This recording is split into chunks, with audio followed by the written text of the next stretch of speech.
आप पॉल्यूशन की डेटा चोरी कर लेते हैं। आप मुझे बताइए, एक प्राइवेट संस्थान है ना आईपैक, अगर ये डराना धमकाना चाहते हैं तो पार्टी के किसी नेता के घर पर रेड डालते, या पार्टी दफ्तर में जाते, या ममता बनर्जी के किसी भी नेता पर, किसी भी मंत्री पर डोरे डालते अगर उन्हें अपनी पार्टी में शामिल करना है। आप प्राइवेट संस्था को थोड़ी ना शामिल करेंगे अपनी पार्टी में। चुनाव के समय में सबसे इंपॉर्टेंट लोग वो हैं जो चुनाव की स्ट्रेटजी डिसाइड करते हैं, क्योंकि सारी स्ट्रेटजी वहां होती है। हम गुजरात में चुनाव लड़ रहे थे, इनकी पुलिस आती थी, उठा करके ले जाती थी हमारे लोगों को, हमारा कंप्यूटर सारा डेटा ले लिया, और फिर मान लीजिए आज जांच के नाम पे सभी आईपैक के एम्प्लॉइज को बुला के पूरे दिन रखेंगे अपना, कैसे स्ट्रेटजी बनेगा, कैसे जांच होगा। तो अगर ऐसे तो चुनाव आप नहीं जीत सकते, तो आप ईडी भेज करके अब उनके जितने भी एम्प्लॉइज हैं सबको बुला लेंगे कि जांच कर रहे हैं, पूरे दिन बैठाएंगे, फिर इलेक्शन कैसे होगा बताइए। ये है आपकी स्ट्रैटेजी। देखिए अभी तक जो कोई प्रूफ नहीं कर पा रहा था वो संजीव जी ने प्रूफ कर दिया। भाई आपको समय खाना है, करते रहे हमारे साथ, गुजरात में करते रहे। और ममता बनर्जी जो कह रही है वो भी बता देती हूँ, ममता बनर्जी ने कहा है कि कल मेरा पुनर्जन्म था, मैंने जो किया वो ठीक किया, क्योंकि बीजेपी हमला करने वाली पार्टी और मुझे हमलों की आदत है। क्या करने चाह रहे थे आप ऐसा बंगाल में? प्राची, मैंने एक न्यूज रिपोर्ट उठाई है, ये कह रहे ना ये प्रताड़ित है ईडी सीबीआई से।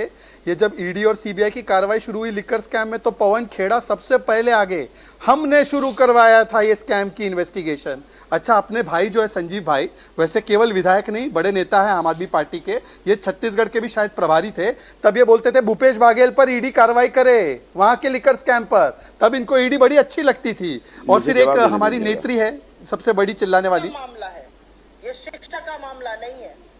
शराब की बात हो रही है, शिक्षा पर छुपने का काम मत। ये इनकी फेवरेट नेता सुप्रिया शिनेद बोलती है कि ये तो शराबी है, पाठशाला खोल दिए, मधुशाला खोल दिए पाठशाला के बदले। भाई कांग्रेस चिल्ला चिल्ला के बोल रही है कि आप भ्रष्ट हो। अच्छा, ईडी सीबीआई से आप इतने प्रताड़ित है तो मुझे एक बात बताइए, इतने बड़े बड़े वकील उमर और शर्जील के लिए खड़े कर देते हैं, भाई एक आध जाकर आपके केस बंद क्यों नहीं करवा देता? ना ममता बनर्जी करवा पा रही है, अभिषेक सिंघवी के इतने निकट है ये लोग, और ये कपिल सिब्बल के इतने निकट है, नहीं करवा पा रहे। और आखिरी बात मैं सिर्फ इतना पूछना चाहता हूं कि देखिए, मैं सिर्फ पूछना चाहता हूं संजीव झा जी से कि अगर कोई रेड निजी कंपनी पर चल रही है तो क्या एक सिटिंग सीएम को यह अधिकार है संविधान में कि वो जाकर पुलिस के माध्यम से ऑब्स्ट्रक्ट करे? आप कोर्ट चले जाइए, आप स्टे ले लीजिए, भैया आप स्ट्रैटेजी नहीं बनाने देंगे। आप ईडी को सुप्रीम कोर्ट की तरफ से चाबुक पड़वाइए, पर क्या रेड को ऑब्स्ट्रक्ट कर सकते हैं? आप चुनावों के बीचों बीच अगर डिस्टर्ब करेंगे, बार बार कंपनी के लोगों को बुला लेंगे या वहां जाकर बार बार रेड मारेंगे, तो ये स्ट्रैटेजी कैसे बनाएंगे? चुनाव कैसे जीतेंगे? यही तो है ना आपका पूरा खेल, यही आपकी पूरी प्लानिंग प्लॉटिंग। ईडी के नाम पर बार बार एम्प्लॉइज को बुलाएंगे और काम करने नहीं देंगे आप टीएमसी वालों को। मैं जवाब दे दूं इनको, कैसे जीतेंगे फिर ये? फिर आ रही हूं संजीव जी। प्राची 2022 की गोवा की फाइल में आज के बंगाल की चुनाव की क्या स्ट्रैटेजी है?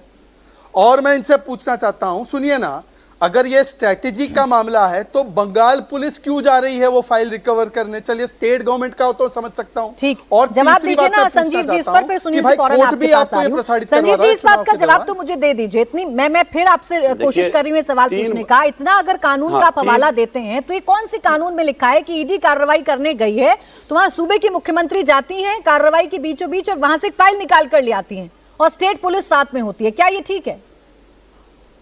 अच्छा, एक बात बताइए, एक बात बताइए कि हेमंत सोरेन को इन्होंने चुनाव के समय में जेल में बंद कर दिया, बाद में कोर्ट ने उनको बेल दिया। हमारे सभी नेताओं को इन्होंने जेल में बंद कर दिया, बाद में उनसे कोर्ट बेल दे दिया।